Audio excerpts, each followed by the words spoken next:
रोहित अग्रवाल को लाइए। रोहित अग्रवाल, यहाँ सिर्फ ये धमकाना चेताना यही चलेगा या अब जाकर कुछ तो आंकड़े यहाँ पर बोले जाएंगे? भाई कितनों को बाहर किया, कितनों को यहाँ पर चिन्हित किया गया? अभी यूपी में कल की ही बात है, यहाँ पर बांग्लादेशियों की पहचान एक मशीन से की जा रही थी। वो मशीन बताएगी कि आप बांग्लादेशी है या नहीं, आप घुसपैठिए हैं या नहीं। ये क्या नई नई तरकीबें, किस तरीके से? देखिए पूजा जी, नया वर्ष है, नई ऊर्जा है। तो मैं सबसे पहले तो सभी देशवासियों को, सभी न्यूज 24 के दर्शकों को और सभी पैनलिस्ट और आपको मैं नव वर्ष की बधाई देता हूं। अभी मैं समाजवादी पार्टी के प्रवक्ता को सुन रहा था तो इनको ब्राह्मण प्रेम एकदम से जाग गया है। तो जब मैं आपको बात याद दिला दूं, जब घर में माँ बाप बच्चों को पढ़ने के लिए डांट देते हैं ना, तो जो घर के बाहर खड़े हुए जो चरस बेचने वाले और गांजा बेचने वाले लोग होते हैं, वो बच्चे को बुला के कहते हैं, देखो तुम्हारे मम्मी पापा बहुत खराब है, तुम्हारे मम्मी पापा बहुत खराब है और अब जो है तो हमारे साथ रहा करो। तो यही स्थिति हो रखी है कुछ इस समय राजनीति में कि दिन और रात क्षत्रिय, ब्राह्मण, वैश्य, कायस्थ को गाली देने वाले और जाति की राजनीति करने वाले, अब उनको ब्राह्मण प्रेम एकदम से याद आया है।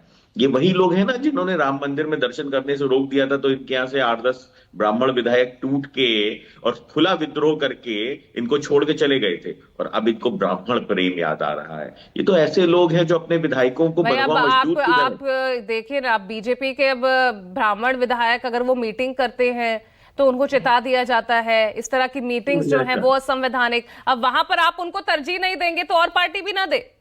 नहीं नहीं, बिल्कुल बिल्कुल तरजीह दे, बिल्कुल बिल्कुल समाजवादी पार्टी उनको बिल्कुल पूरी तरजीह दे, उनके लिए दरवाजे खोल के रखे और देखे शायद कि कोई किसी तरीके से गलती से इनके रास्ते को भटक जाए तो बिल्कुल तरजीह दे। और मैंने जैसे जो एग्जाम्पल दिया वो सफिशियंट है कि जब बच्चे को माँ बाप पढ़ने के लिए डांटते हैं तो वैसे ही समाजवादी पार्टी वाले ब्राह्मण विधायकों के लिए दरवाजे खोल के रखे हैं।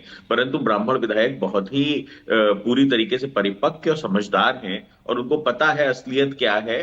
काल नहमी के दरवाजे पे कोई जाना नहीं चाहता है, तो बिल्कुल खोल के रखे दरवाजे, वो उसमें तो कोई वक्त फर्क नहीं बताएगा पड़ता। रोहित अग्रवाल, वो तो वक्त बताएगा किस किस के दरवाजे हाँ खुलते हैं। बिल्कुल वक्त बताएगा। बिहार में भी वक्त ने बताया है, 2024 में भी समाजवादी पार्टी के प्रधानमंत्री बने देश में। सबने देखा है कि उनके समर्थन से राहुल गांधी प्रधानमंत्री की कुर्सी पर बैठ गए 2024 में। चलिए तो बहरहाल, मतलब सवाल बिल्कुल मेरा वक्त घुसपैठियों बताएगा। को लेकर था, हालांकि आप हाँ। ब्राह्मणों पर ले आए, चलिए ठीक है। अब घुसपैठियों को लेकर आप तो कुछ जवाब दे दीजिए। नहीं नहीं, बिल्कुल घुसपैठियों को लेकर पूरी तरीके से सदन के अंदर भी ये आंकड़ा दिया गया है 2016 में कि 2 करोड़ के आसपास घुसपैठिए देश के बिल्कुल। अंदर हैं और उनको निकालना ये हमारा फर्ज है। नहीं, भारत की निकाले भी सरकार गए ना, आंकड़ा घुसपैठियों भी को आया है। बढ़ाएगी। 2 करोड़ तो भारत अनुमानित है, निकाले कितने गए? पूजा जी सुनिए तो, देखिए कहीं ना कहीं देश के अंदर आज जो सरकार है उसने एक नैरेटिव सेट किया है कि हम घुसपैठियों के साथ नहीं है, परंतु इसी डिबेट में आपने देखा कि पूरा विपक्ष घुसपैठियों का प्रवक्ता बन के बैठा हुआ है। तो हम तो पूरी तरीके से तटस्थ हैं और हम कानून भी बना रहे हैं कि मतलब वो घुसपैठियों को बाहर विपक्ष निकालना घुसपैठियों चाहिए। का प्रवक्ता है और विपक्ष कहता है आप चुनाव आयोग के प्रवक्ता है। अंशवत्स